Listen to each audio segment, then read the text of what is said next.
This ground that I'm walking on right now, it used to be covered by water. And as lake levels are expected to continue to drop here at Lake Mead, the gap between where the water was and where it is. The story of Lake Mead no longer begins with water. It begins with what the water has abandoned. The newest footage from America's largest reservoir reveals a landscape that almost looks impossible, as though an entire world has quietly risen from beneath the surface.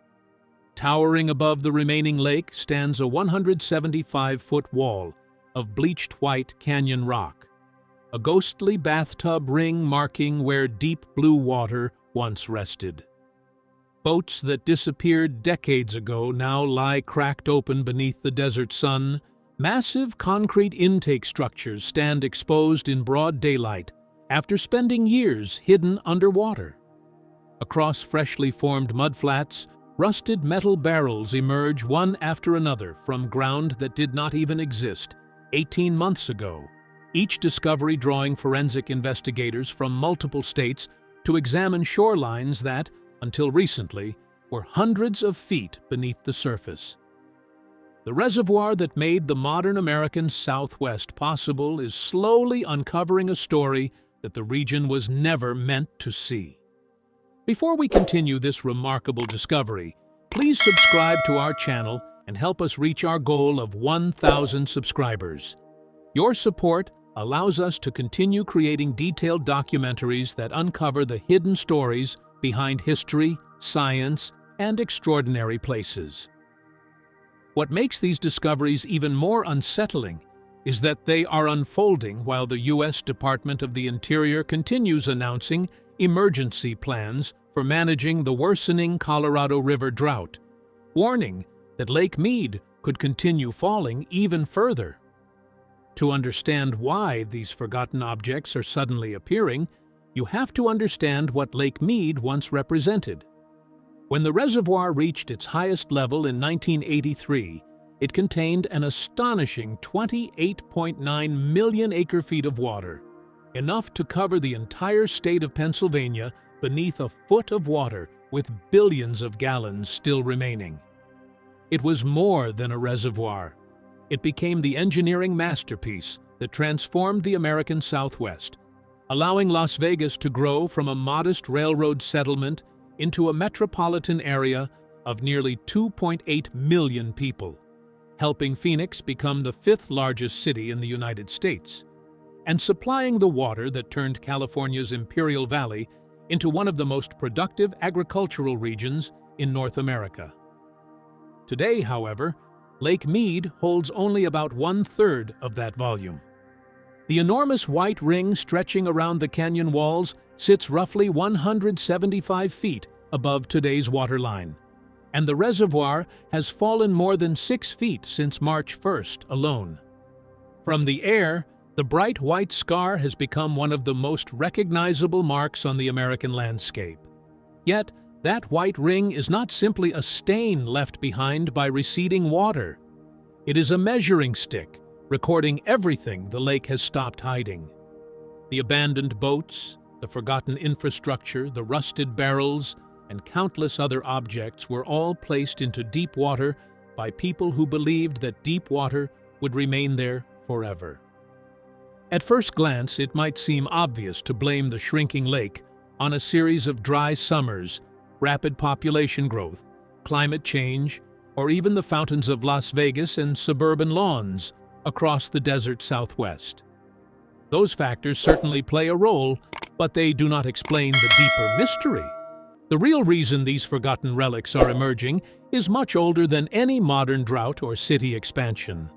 The answer leads back more than a century to a single room on a single afternoon, where a document was signed that would shape the future of the American West. As one longtime visitor to the lake recently remarked while staring across the exposed shoreline, "This is the worst I've ever seen it. This is really bad. I was shocked when I came down and saw how low the water was." That reaction captures the visible consequence of a decision made generations ago. On November 24, 1922, representatives from 7 western states gathered at Bishop's Lodge in Santa Fe, New Mexico, to negotiate what became known as the Colorado River Compact. Delegates from Wyoming, Colorado, Utah, and New Mexico represented the upper basin, while California, Arizona, and Nevada represented the lower basin. Presiding over the negotiations was Herbert Hoover, then serving as Secretary of Commerce, years before becoming President of the United States. Their objective was remarkably simple, but enormously important. They were trying to prevent a genuine conflict over water rights. California had already begun diverting enormous quantities of Colorado River water through the Imperial Canal to irrigate farmland in the Imperial Valley, while Arizona's governor had openly threatened to deploy the state militia to stop the diversions. The federal government stepped in before the disagreement escalated into armed confrontation, and the compact became the compromise that preserved peace across the Southwest. Yet hidden inside that historic agreement was a flaw that would remain invisible for generations. The engineers who studied the Colorado River relied on stream flow records collected between 1899 and 1921, calculating that the river delivered approximately 17.5 million acre-feet of water each year. That figure became the foundation of the compact, allowing 7.5 million acre-feet to be allocated to both the upper and lower basins, while leaving additional water available for Mexico and future development. The agreement appeared logical, carefully negotiated, and scientifically supported. The problem was that nature had quietly deceived everyone in the room. The years between 1899 and 1921 were not representative of the Colorado River's normal behavior at all. They were among the wettest decades the basin had experienced in roughly 1,200 years.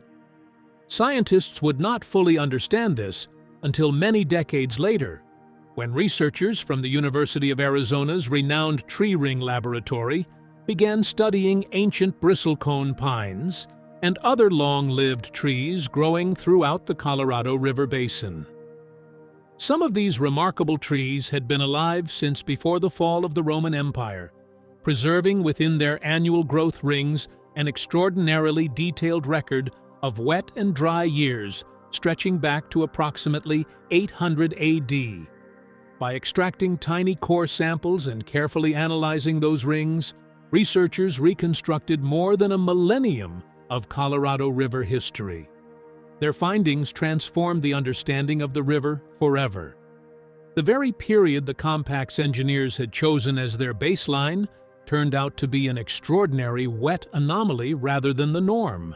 Instead of averaging 17.5 million acre-feet annually, the Colorado River's true long-term average flow is much closer to 13 million acre-feet.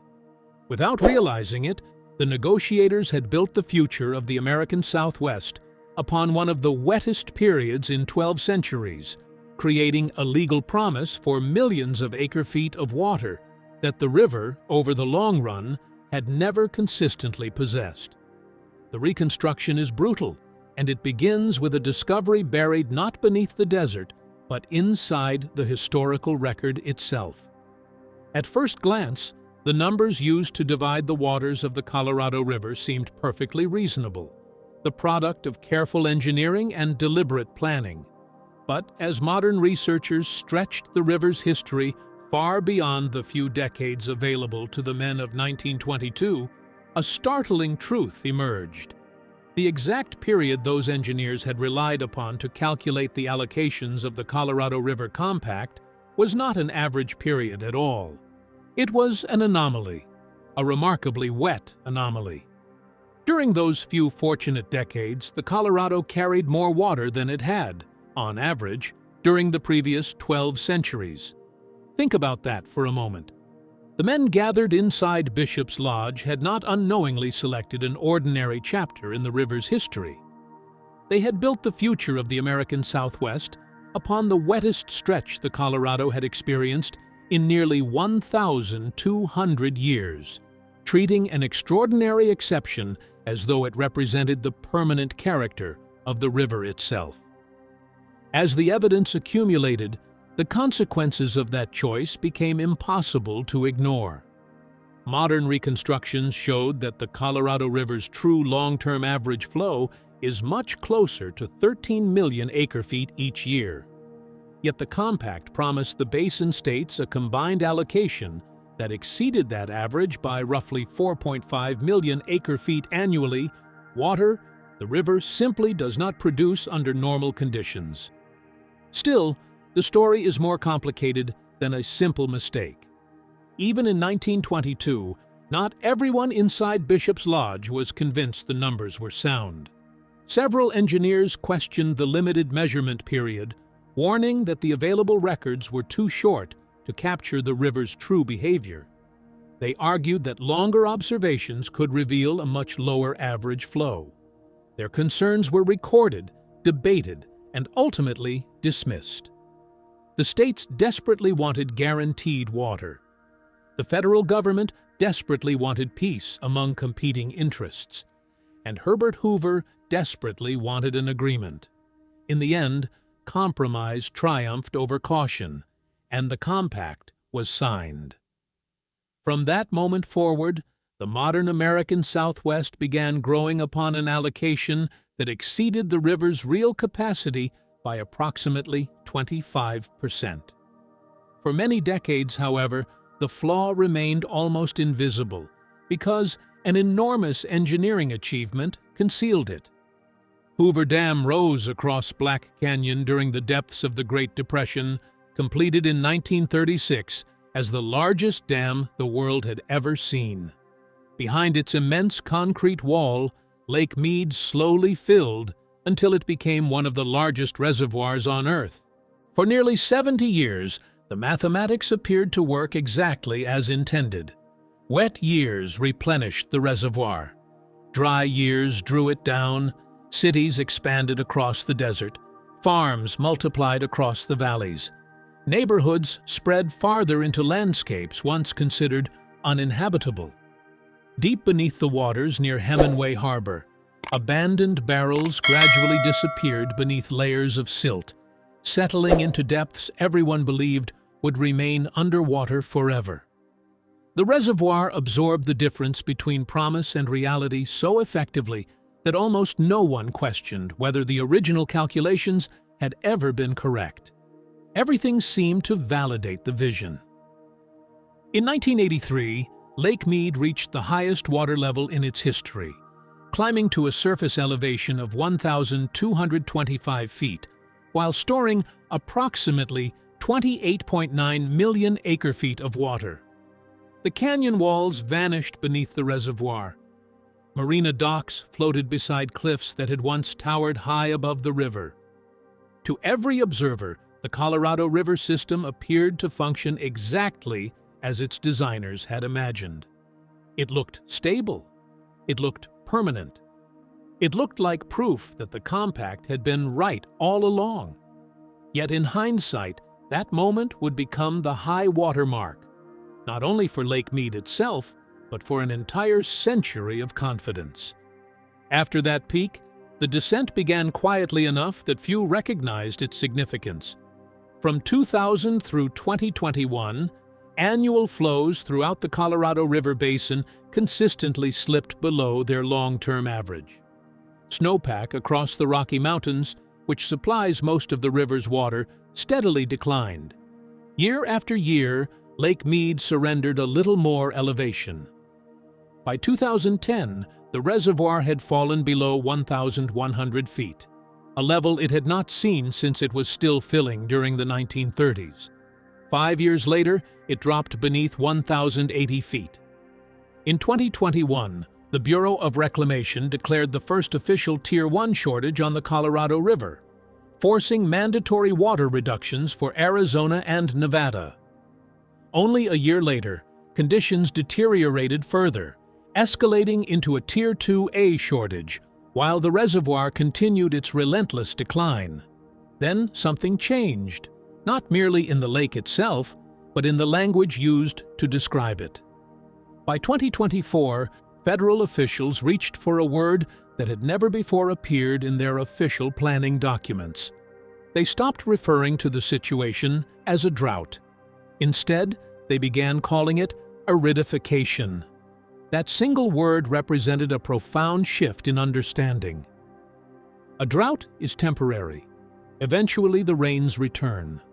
Snow accumulates once more in the mountains, reservoirs refill, and conditions recover. Aridification describes something fundamentally different. It is not a temporary interruption, but a permanent shift in the climate's baseline. It signals the arrival of a new normal rather than the continuation of an old cycle. According to this interpretation, the American Southwest is no longer enduring a drought that will someday end. It is transitioning into a permanently drier climate. The remarkable wet period upon which the compact was built was never the normal condition. It was the anomaly. The dry future now emerging is, in many respects, the river returning to its historical average. The uncomfortable implication is impossible to escape. For more than a century, every gallon delivered to Las Vegas, Phoenix, Los Angeles, and California's Imperial Valley has depended upon assumptions about a river that never truly existed. Lake Mead was engineered to smooth temporary fluctuations, but no reservoir can indefinitely compensate for a permanent transformation. Evidence of that reality is written across the canyon itself. The brilliant white bathtub ring surrounding the lake consists of calcium carbonate deposits left behind as the water steadily retreated. It marks a former shoreline now standing approximately 175 feet above today's surface. Standing at the canyon's edge and looking upward reveals where the water once reached. That missing water is not simply part of another drought cycle. It represents a structural failure in the assumptions supporting the entire system that supplies nearly 40 million people throughout the American Southwest.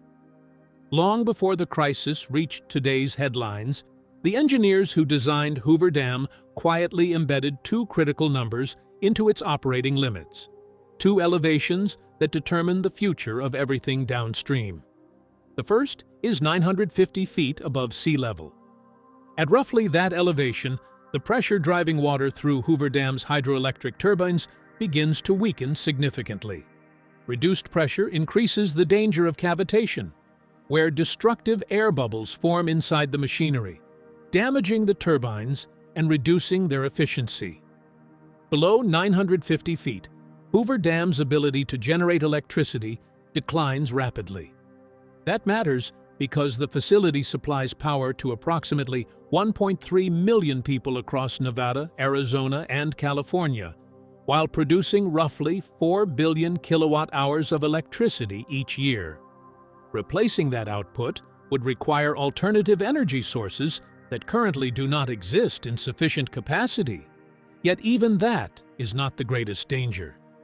55 feet lower lies the second number, one almost never spoken publicly by the communities that depend upon Lake Mead. At an elevation of 895 feet, the reservoir reaches what the Bureau of Reclamation officially calls dead pool. At that point, the water surface falls below Hoover Dam's lowest outlet works. Gravity can no longer carry water through the dam. The reservoir effectively becomes a bathtub whose drain sits above the remaining water level. The Colorado River would continue flowing into Lake Mead, but nothing could flow back out. Imagine the federal water manager forced to announce that reality. Picture the gauge readings displayed across the control room. The morning briefing where the words "dead pool" must be spoken into waiting microphones, followed by the sequence of phone calls reaching Phoenix, Tucson, the Imperial Valley, and the governors of the 7 basin states whose predecessors signed the compact more than a century ago. At dead pool, Hoover Dam effectively ceases to perform its two essential functions. Electricity generation stops. Water deliveries stop. Every canal, aqueduct, city, and farming region downstream loses access to the releases upon which they depend. between 950 feet and 895 feet, stretches a narrow band only 55 feet deep, where the dam's performance steadily deteriorates. Below 895 feet, the system simply stops functioning. Today, Lake Mead remains roughly 50 to 60 feet above that threshold. At first glance, that margin may sound reassuring. It is not.